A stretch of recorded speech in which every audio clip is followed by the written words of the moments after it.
The story begins with Kanji Yakutani, a brilliant pharmaceutical researcher who's completely absorbed in his lab work. His assistant and a pharma company rep try to get his attention, but he barely notices them. After apologizing, he briefly greets them before going back to organizing his desk and preparing to leave. We learn that Kanji is one of the best in his field, having saved countless lives through his research. As he pauses to eat, he gazes at a childhood photo of himself with his younger sister, who sadly passed away from a severe illness. That tragedy became his driving force to pursue pharmacy and dedicate his life to saving others. After reflecting, Kanji returns to his lab, works for another hour, and tries to clock out scribbling the time on his wrist after running out of paper. Tired, he sits back, longing for more human connection. He slowly drifts off to sleep, dreaming of a peaceful life as a pharmacist in a quiet town. The next morning, his assistant finds him lifeless on the couch. But somewhere else, Kanji awakens in an entirely different world. A pink-haired girl named Charlotte is tending to him,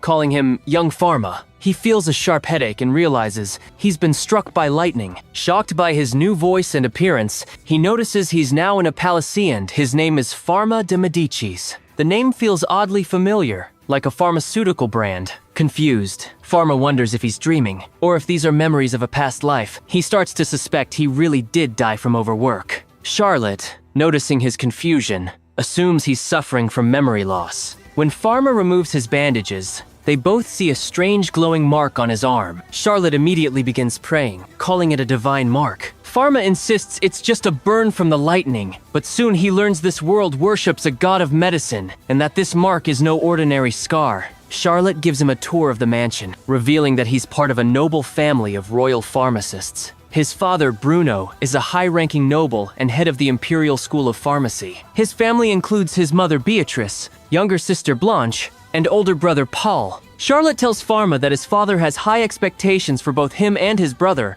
not just in medicine, but also in divine arts. Curious, Falma asks if he can still use magic. Charlotte is startled. He was once known for his exceptional control over water-based arts. When Falma wonders what would happen if he can't recall how to use magic, Charlotte warns that he'd be cast out of the family. Determined, Falma begins practicing alone in his room. He focuses on the chemical structure of water, and suddenly, the mark on his arm glows. A powerful stream of water bursts from his hand, uncontrollable. He opens the window to let it flow out. Charlotte, watching from outside, is relieved that his powers have returned. She rushes to see him. Falma realizes he can create and erase substances with his hand she's left creates. His right destroys as long as he understands the material's chemical structure. Later, Charlotte reminds him that his father often gives surprise tests on medicine. Fearing he won't remember enough, she brings him to the library. To his relief, Falma discovers he still has both his modern knowledge and the memories of his new body. As he reads medical texts,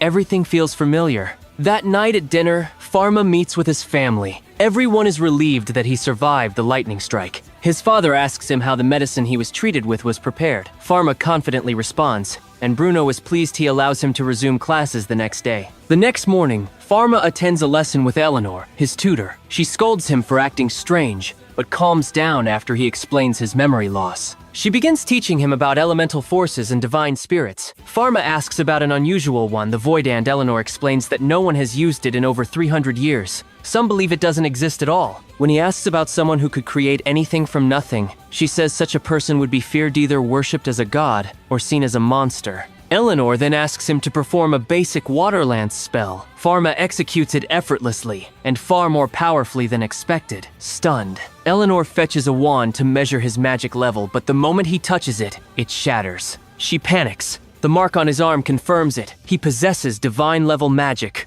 Terrified, she begs him to keep his powers a secret and ends the lesson. Later, sitting on a bench, Falma tries to lighten the mood. He jokingly mimics putting glasses on her with his hands, hinting at helping her eyesight, trying to cheer her up.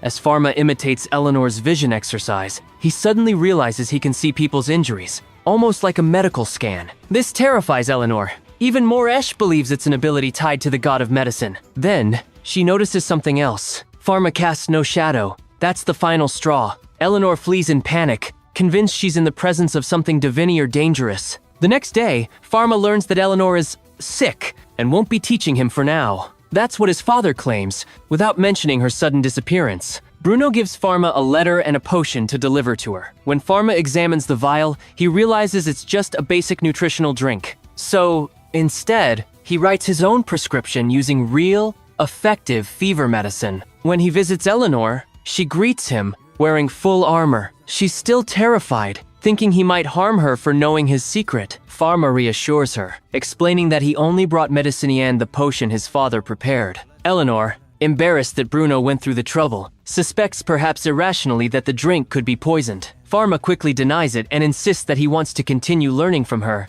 Eleanor is stunned. She begins to believe he might truly be the reincarnation of Panakthios, the god of medicine. Falma laughs it off. "I'm not a god," he says, "just a human." Still unsure, Eleanor decides to play along as long as he promises not to hurt her. Falma then admits something. He doesn't know how to control his divine powers. He needs her help to learn. He asks her to treat him like she always has. As a thank you, he gives her a bouquet of flowers. Then, gently, he apologizes for scaring her and walks away, leaving Eleanor speechless. That night, she hesitates to take the powdered medicine. She's never seen anything like it. But after recalling that Panakthios is a benevolent deity, she finally accepts it. The next day, she meets Falma again, still in her armor but ready to resume training. Falma is deeply grateful, and Eleanor thanks him as well. The ointment and powder worked better than anything her own father ever gave her. They travel to an uninhabited island to train. There, Eleanor teaches Falma various spells to help him understand and refine his powers.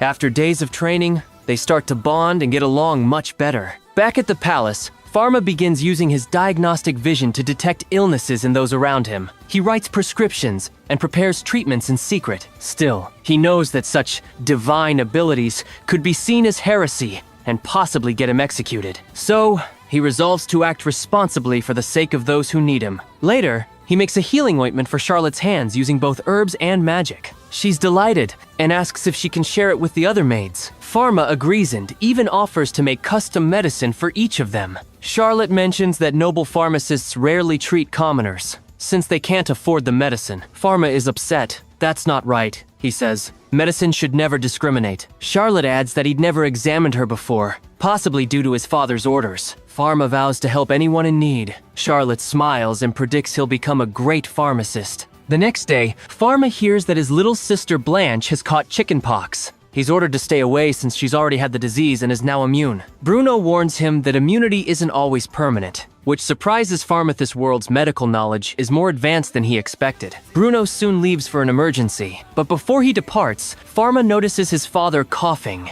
Falma quickly prepares a special medicine for Blanche and sneaks into her room. Knowing she hates the taste of medicine, he cleverly hides it inside a macaron so she won't notice. He also lies gently, saying he read about this new treatment in a book so she won't suspect anything. As he spends time feeding her and joking around, Blanche is stunned. Her brother never used to treat her so kindly. She admits she likes this new version of him. The moment brings tears to Falma's eyes, as he's reminded of his sister from his previous life. Later, Bruno checks on Blanche and sees she's recovering rapidly. Though she nearly reveals Falma's secret, she manages to keep it hidden. That evening, Falma is in his lab, reflecting on everything and thinking about how to handle his relationship with his parents. He decides to try building a microscope and successfully crafts one using his magic and knowledge. He plans to teach Blanche about bacteria, but before he can, the butler interrupts. Bruno urgently needs him. Falma rushes to his father's office and learns that the Empress herself has summoned them for an emergency. As they prepare to depart, Falma hears his father coughing again, but there's no time to examine him.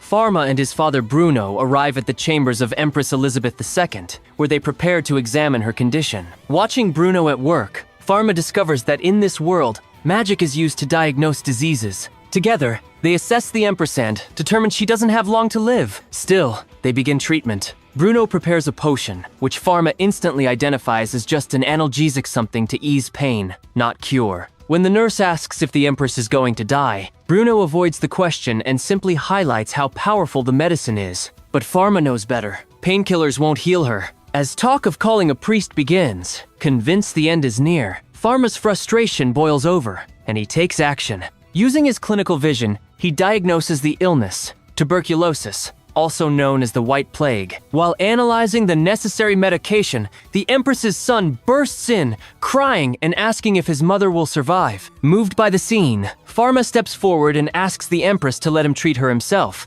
assuring her that the illness is curable. Bruno tries to stop him, but the Empress places her trust in Falma, impressed by his precise diagnosis. Despite Bruno's discomfort, she, a former master of divine arts, insists on her decision. Falma locks himself in his lab to formulate the cure, but suddenly, Bruno storms in, revealing he already knew the diagnosis and that there is no known cure. Falma is shocked, but stands firm. He's determined to try anyway. As he channels his power into crafting the medicine, Bruno lashes out, destroying Falma's notes with an ice spell. Falma turns to face him only, to see his father holding a wand. Threateningly, when Falma doesn't give the answers he wants, Bruno unleashes more icy projectiles. But Falma dodges and erects a magical wall of ice to protect himself. Bruno, stunned, realizes Falma can cast such high-level spells without a wand or incantation. He demands, "Who are you? Really?" After a tense pause, Bruno finds a notebook on Falma's desk. When he questions it, Falma, saying the new medicine formulas, came to him in a dream. After the lightning strike, Bruno, still unsettled, wonders aloud if this might be the will of Panactheos, the god of medicine. Falma remains vague. Then, he asks his father to administer the medicine to the Empresso, that Bruno can retain the credit and honor. But Bruno refuses. The one who creates the medicine must be the one to deliver it. With the Empress's life and trust in his hands, Falma takes full responsibility. Bruno watches silently as his son returns to work, wondering if the boy before him is still the same child he once knew. Soon after, Falma enters the Empress's chamber with the cure. Everyone watches, confused and skeptical, as he explains the disease and presents a microscope. Through it, he reveals the microorganisms living in the Empress's saliva, the clear cause of the White Plague. He prescribes a 6-month course of treatment, and the Empress, trusting in him completely, agrees. Once she takes the medicine, Falma confidently announces,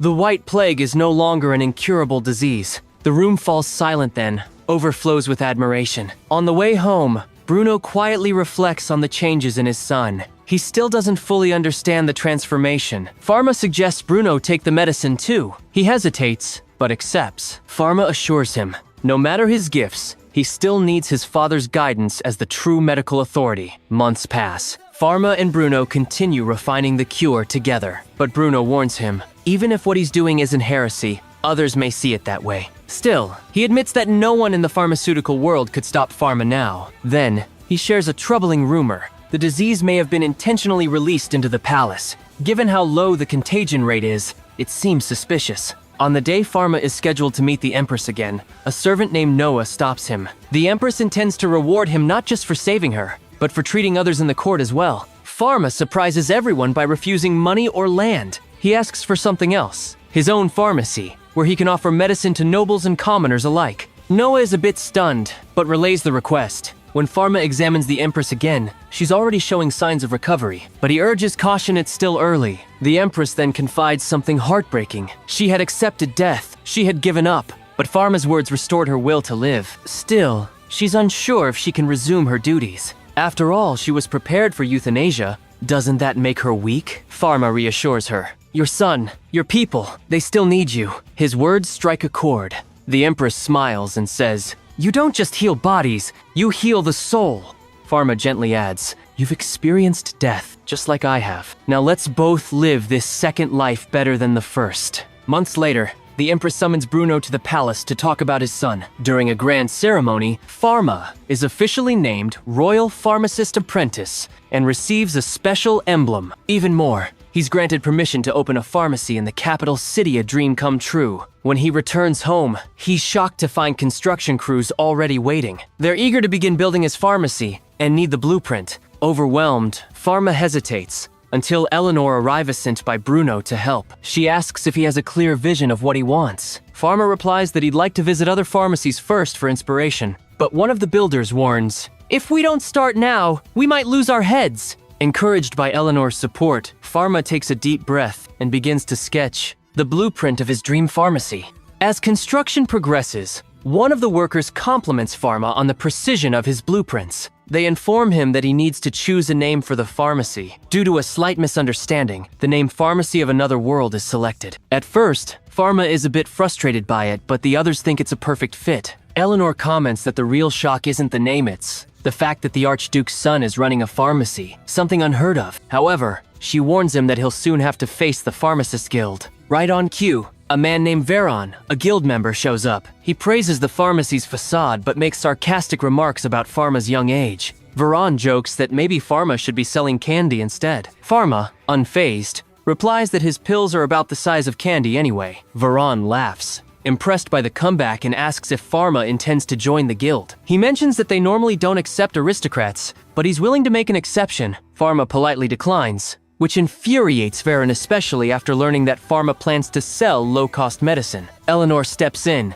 demanding Veron reveal his true motives, and even threatens to deal with him personally, sending him fleeing. Later, as the team prepares for the pharmacy's grand opening, they realize they need someone to handle the finances. Charlotte eagerly volunteers, hoping to work beside Pharma. Though he knows it's too big of a job for a child, he allows her to help with simple tasks, which makes her happy nonetheless. Soon, they hear that Cedric, a loyal worker of the family, is retiring due to knee problems. After successfully treating him, Pharma offers Cedric a job at the pharmacy as the accountant. Cedric agrees. Pharma then goes to ask his father for permission. Bruno not only approves, gifts Pharma a chest full of gold to support the new business. It turns out, Bruno had already planned Cedric's retirement to help Pharma. Touched, Pharma thanks him deeply. 1 month after opening, things aren't going well. The public is hesitant, mistrusting a pharmacy run by nobles, especially one owned by a child. Charlotte shows up with results from a survey she conducted. It confirms the townspeople's suspicions and class concerns. Pharma and his team decide to act on the feedback,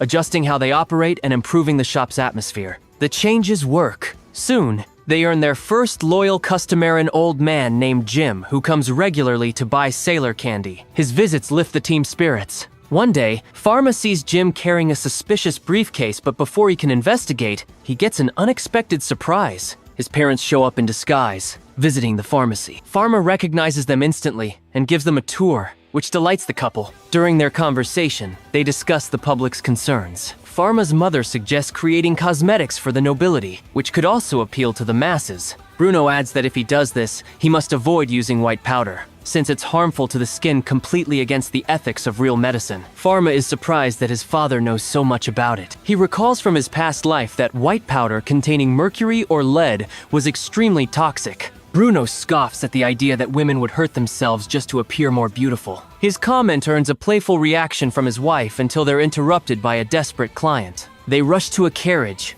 where a girl named Chloe is on the verge of fainting. Using his clinical vision, Pharma spots deep cuts on her arms. Near her veins, she's suffering from anemia. Back at the pharmacy, Chloe explains that she was rejected by a man who told her he preferred women with whiter skin. Heartbroken, she resorted to bleeding herself, hoping to change her appearance. Though everyone tries to comfort her, Chloe remains deeply hurt. Pharma treats her for anemia and infection, but also warns her that white powder could be deadly. Despite her pain, Chloe accepts the help. Pharma promises to create safe cosmetics for her and asks her to return in a week. During that time, he formulates a non-toxic white foundation and even tests it on himself. He explains to the team how lead and mercury are common in the era's cosmetics and how incredibly dangerous they are. Pharma even plans to talk to the Empress about banning those substances. When Chloe returns, the team walks her through the new cosmetic line, detailing its benefits and how to use it. She's pleasantly surprised. Charlotte hands out free samples to the townspeople, who are thrilled to learn the products are used by nobles and affordable. Sales skyrocket and the pharmacy's reputation flourishes. But the success is so rapid that supplies run low. Chloe comes back, frustrated by the lack of stock. Pharma explains that due to the surge in customers, things are selling out fast. Chloe offers to finance an entire franchise focused solely on cosmetics, hiring licensed pharmacists to run it. After discussing it with Cedric, Pharma agrees. Soon after, Chloe presents the new cosmetic franchise and her assembled team, marking the start of the business's expansion. Later, Pharma visits Monsieur Port, where his father oversees operations involving the cultivation of medicinal herbs.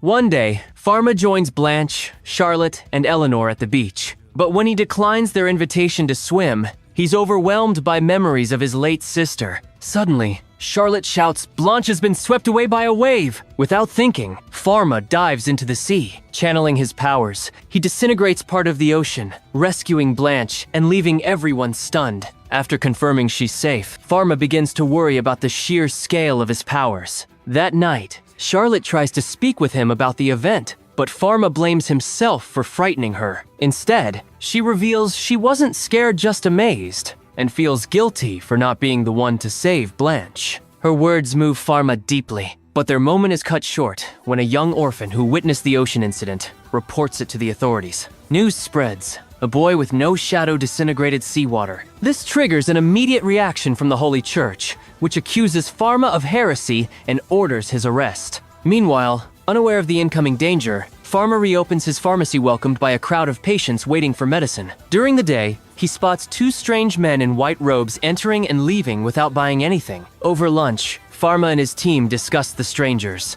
Their robes don't belong to any known guild, and they seem focused only on Falma. Eleanor suspects they might be priests, but not like any they've seen. Falma decides to alert the guards. The next morning, as the guards prepare for a shift change, a carriage filled with soil, led by a blindfolded horse, crashes into the pharmacy's entrance. While there are no injuries, the incident causes significant damage. Bruno, enraged, sees it as an act of war and reports it directly to the Empress. He asks Falma for theories, but the boy urges caution, even though he suspects either the Pharmacist Guild or the robed strangers. Upon arriving, Falma learns that the lab and medicine stock are intact, and shipments have already been redirected to other branches. Soon, Ian shows up with a group of sailors to help clean up, and other townspeople join the effort. Suddenly, a woman arrives, pleading for help. Her father has collapsed. Falma follows her, but she vanishes, and he's quickly surrounded by 4 men in white robes. They ask if the woman is the mother of the girl who vanished, and accuse Falma of causing the disappearance of a section of the Marseille Sea. These men are inquisitors from the Holy Kingdom, with powers that override local rulers and laws. Their leader, Salomon, interrogates Falma and casts an anti-spirit spell, but it fails. Realizing they intend to attack, Falma defends himself with a nitrogen shield and expertly dodges a powerful combined spell that causes a huge explosion. When the smoke clears, he's unscathed, protected by a barrier of ice. Falma counters with a flash of blinding light, leaving Solomon disoriented. Realizing the boy is the reincarnation of Panactios, Solomon halts the fight and drops to his knees. Overcome by guilt, Solomon prepares to end his own life, but Falma stops him. He explains he doesn't want violence, just to be left in peace. Noticing Solomon's injury, Falma quickly sets up a field operation and saves his life, granting him a second chance. Months later, Salomon returns to thank Falma. He's now been promoted to High Priest and has declared to the Grand Temple that there are no heretics in the area. With his new authority, Salomon assures that he can handle any future accusations himself. As a gesture of goodwill, he gives Falma a sacred wand from the temple, embedded with divine magic that enhances his powers. At first, Falma hesitates but ultimately accepts. The wand recognizes only him and even has the power to fly. Before leaving, Salomon gives him a special talisman that conceals divine powers. Once activated, Falma regains his shadow, allowing him to go outside without fear, a gift he's incredibly grateful for. While walking through the city, Falma learns that other pharmacists are struggling. They can't sell the same medicine due to guild restrictions. This sparks a new idea. He'll create his own pharmacist guild to distribute medicine fairly to multiple pharmacies. Meanwhile, a desperate father worries about his sick daughter. At a meeting of the traditional pharmacist guild, Veron takes the lead. Determined to crush the competition, he enforces strict rules. No guild member may interact with Falma or risk losing their license. Most agree, except for one man, the same father we saw earlier. Desperate, he knocks on the only closed clinic left, Falma's. Falma opens the door and offers to treat the girl. Though hesitant, the man agrees and enters through the back. Inside, Falma gives him a mask and begins his usual diagnostic process, shocking the father with his professionalism and care, especially coming from a noble. After examining the girl, Falma concludes it's just a strong cold, not a possession. The father is relieved and stunned. After treating the sick girl, Falma carefully explains to her father how to administer the medicine and how the body works in such conditions. As night falls, the man and his daughter leave, grateful for the care. Before departing, the father offers to pay but is shocked at the low price. Falma explains that his goal is to make medicine accessible to children, which helps the man realize something painful. His own shop could never compete. That night, the the man tells his wife what happened. He laments not being able to provide the same Kuri never had the chance to study like nobles. Though his wife tries to comfort him, she too breaks down realizing they can't challenge the guild, and if they get sick, they may not survive. Days later, during another guild meeting, the pharmacists discuss how sales keep plummeting. Even lowering prices isn't helping. Veron, growing tense, turns to Pierre, the same father whose daughter Falma treated. With courage, Pierre speaks up. He praises Falma's clinic, noting that his daughter recovered quickly and that they treat everyone equally, regardless of status. His words spark outrage.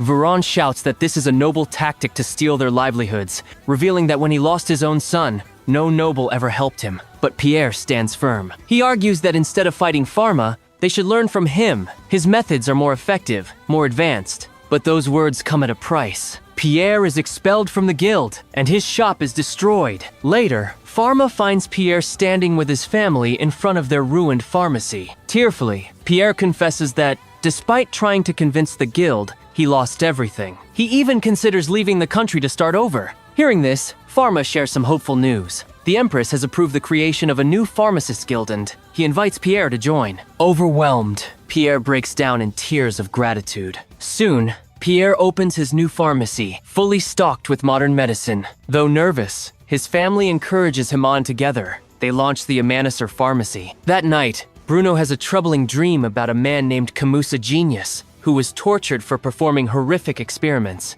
In the vision, Bruno interrogates Camus, but the man responds with eerie calm. Bruno awakens, haunted by doubts about Camus's true intentions. The next morning, during breakfast, the family receives a letter from Palafarma's older brother. He writes that he must delay his visit, but also brings urgent news. Pale warns of a mysterious outbreak on the island of Ponte, where over 8,000 colonists have already died, including 2 university researchers. He's particularly concerned because the export trade fair is approaching, and although the epidemic seemingly ended when the colonists died, products from the island are still being shipped. The only active port? Marseille, under control of the Medicis family. Falma asks if there are any medical samples, but they've all been burned to prevent infection. Pale included sketches and symptom descriptions. After studying them, Falma's alarmed he suspects the worst. He urgently requests more data and tells Bruno to obtain copies of the original drawings. Meanwhile, in the royal palace, the Empress holds a meeting to review the rising health and life expectancy of her people. She credits the success to Falma and his team and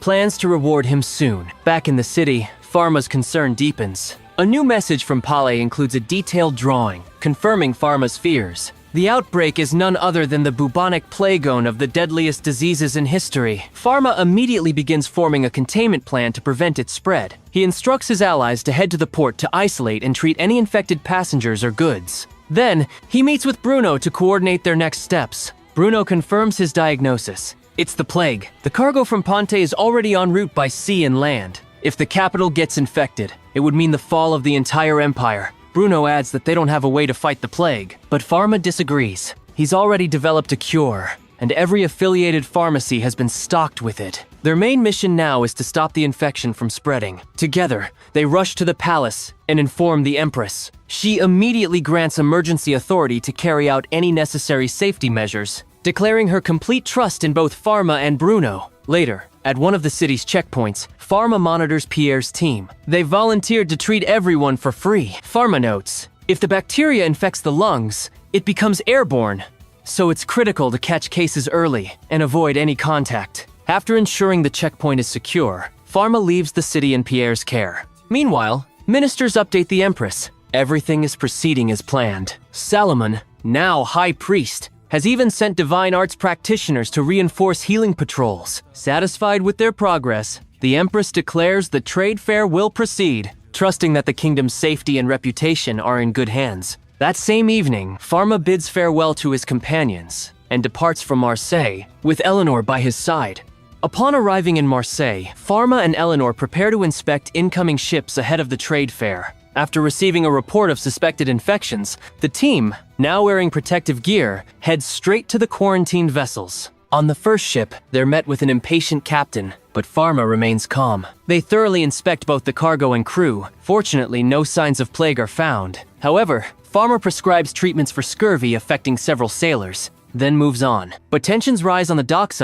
Captains begin arguing, frustrated by delays. Eleanor prepares to cast a calming spell, but before she can act, cannon fire crashes into the sea, silencing the chaos. All eyes turn toward the approaching Crimson Fleet, proudly bearing the Imperial flag. Leading the fleet is Gian, the old man who used to buy sailor candies from Falma's pharmacy. He announces that Falma is the son of Marseille's governor and the royal pharmacist, and declares he'll throw anyone overboard who interferes with their inspection. With Gian's help, the inspections proceed smoothly, and Falma's team thanks the admiral for his support. Back on land, while reviewing their findings, a team member rushes in with devastating news. One ship, tired of waiting, entered the kingdom through an unmonitored port. Now, fever and death are spreading in the nearby village. The plague has officially reached the mainland. Falma acts immediately, leaving Eleanor and the team behind. Though worried, she accepts his decision after he reassures her she's capable on her own. Using his wand, Falma rushes to the infected village. But when he arrives, he's met with fear and suspicion. The terrified villagers believe the deaths are caused by a cursed spirit, and Falma's unusual appearance only fuels their paranoia. Convinced he's the spirit himself, they turn violent. With no choice, Falma casts a spell to seal the village in a dome of ice, forcing the people to retreat. He then reveals his true identity and vows to save them, asking for their cooperation. Together, they organize the townspeople by symptoms to prioritize treatment. Meanwhile, Admiral Gian and his sailors patrol the waters. They detect a ship showing quarantine distress flags, but it won't respond. As they approach, they're horrified the deck is covered in corpses. Realizing it's too dangerous to investigate, Gian orders the ship destroyed at sea to prevent infection. Elsewhere, in the Marseille Palace, we meet Professor Casper, a brilliant but overlooked mycologist. Despite her vast knowledge, others dismiss her due to her age and the fact she doesn't produce medicine herself. But when the plague crisis escalates, Bruno personally requests her help. Back in the village, Falma reaches the shelter where patients are held. He meets members of the Temple Guard, one of whom he recognizes from Salomon's squad. He instructs them to distribute medicine while he uses his divine sight to examine patients. Falma identifies 2 plague victims, a deceased man and one with just a common cold. He sends the cold patient home and begins treating the infected, combining antibiotics with his divine arts. However, he's short on staff and fears that the smugglers who brought the infection may be heading toward the capital. Falma instructs the temple guards to capture and burn all infected cargo, promising to catch up after he finishes treating the villagers. Meanwhile, Eleanor and her team work tirelessly to ensure that the port remains safe. Though she feels insecure compared to Falma, a teammate reminds her of her strengths, restoring her confidence. In Bruno's office, Professor Casper arrives nervously, expecting to be dismissed. Instead, Bruno praises her and assigns her a crucial task: developing a new medicine using plague cultures grown in their lab. Honored and emotional, Casper accepts. That night, after tending to every patient, Falma exits the quarantined village. He warns the locals to remain vigilant, eliminate rats and fleas, maintain strict quarantine, and stay alert for at least 2 weeks. On his way back, he notices a column of smoke and rushes to investigate. There, he finds temple guards who have captured several smugglers and burned the infected cargo. They explain that the sickest men were abandoned by their group. Falma interrogates the survivors and learns the truth. They were transporting animals from Pante, the origin of the plague. 14 men remain, guarded by 5 sacred knights trained for combat. Falma suspects a plot to spread the plague intentionally, aiming to destroy the Empire from within. He orders the priests to heal the prisoners and deliver them to the Empire for trial. At that moment, Bruno updates the Empress. The infection has reached the mainland, and the surviving smugglers may be heading toward the capital. She immediately commands a full lockdown of the Marseille gates. The next morning, Pierre receives confirmation. The samples from the city gates match the infected profile Falma described. Alarmed, he rushes with his team to Gate 6. But just as they arrive, they're ambushed by the Sacred Knights, who arrived alongside the smuggler crew. Unleashing their divine arts, the knights sow chaos at the gates. Amid the panic, one of them opens a crate filled with white flying squirrels, plague carriers. With a gust of magic wind, the rodents are scattered across the city, spreading the infection. Pierre, knocked down by the blast, rises and rushes to alert the citizens of the threat. Meanwhile, a dark figure emerges, cloaked in ominous energy, the mastermind behind it all. At the palace, the Empress learns the capital is under attack by only 5 sacred knights. She questions if her army truly can't handle just 5 enemies. But Bruno warns her, this is not a conventional assault. The knights aren't here to conquer, they're here to infect the capital with the Black Plague. Even so, he believes with the cure in hand, the Empire can stand its ground. But the real question is, who orchestrated this? The attackers hail from an allied nation, yet are spreading death. Bruno reveals a chilling truth. There's only one man with the expertise to weaponize disease like this. A young genius once revered for his brilliance in medical science, but condemned for inhuman experiments, exiled by the Inquisition. His last project? A plague designed to spread like wildfire. That man is Camus de Sade. Bruno once called him a classmate and a friend. Now, he's their worst nightmare. As the knights clash with Imperial forces, Archbishop Solomon leads temple priests in disabling the knights' divine powers. Watching from afar, Charlotte wants to help the wounded, but Cedric insists her safety comes first. Then Falma arrives on the battlefield. Using his divine sight, he spots both infected citizens and plague-ridden squirrels on the loose. He and Bruno realize the knights are just pawns, blackmailed by Camus, who's taken their homeland hostage. Camus, now consumed by a malicious spirit, is pulling all the strings. Sherlock, unaware of the chaos, decides to visit the pharmacy. Cedric races after her to stop her. At that moment, Falma senses something, a malevolent presence behind him. Looking up, he sees Camus standing atop the pharmacy. Sherlock and Cedric arrive at the scene. Charlotte rushes inside, believing Falma is already home. But Cedric grows uneasy. The door is open, the alarms are down. Inside the lab, they find no one, until Camus strikes. Cedric arrives just in time to witness Camus stabbing a man, then lunging toward Charlotte. Falma and Bruno rush to the scene. They find their friends injured and poisoned on the floor. While Bruno attacks Camus with frozen magic bullets, the villain remains unfazed. His body partially decomposed shows no signs of pain. Bruno doubles down with ice magic, while Falma rushes to identify the poison. With time running out, he quickly analyzes the toxins, deconstructs them, and saves his friends just in time. But Camus overwhelms Bruno, knocking him to the ground. He then turns to Falma, holding a vial of white phosphorus, preaching about the beauty of disease and humanity's futile resistance. But before he can use it, Falma disintegrates the substance instantly. Camus stares, stunned. Falma's rage boils over. He abandons his pacifism. Camus tries to manipulate him, claiming they're the same, throwing more toxins, each one destroyed in midair. Camus smirks. You'll end up like me. But Falma doesn't flinch. He channels all his power, and with a divine punch, obliterates part of the pharmacy, launching Camus into the sky. Midair, another blow crashes him down. Falma unleashes a blinding dome of holy light. The energy surges through the city, purifying everything it touches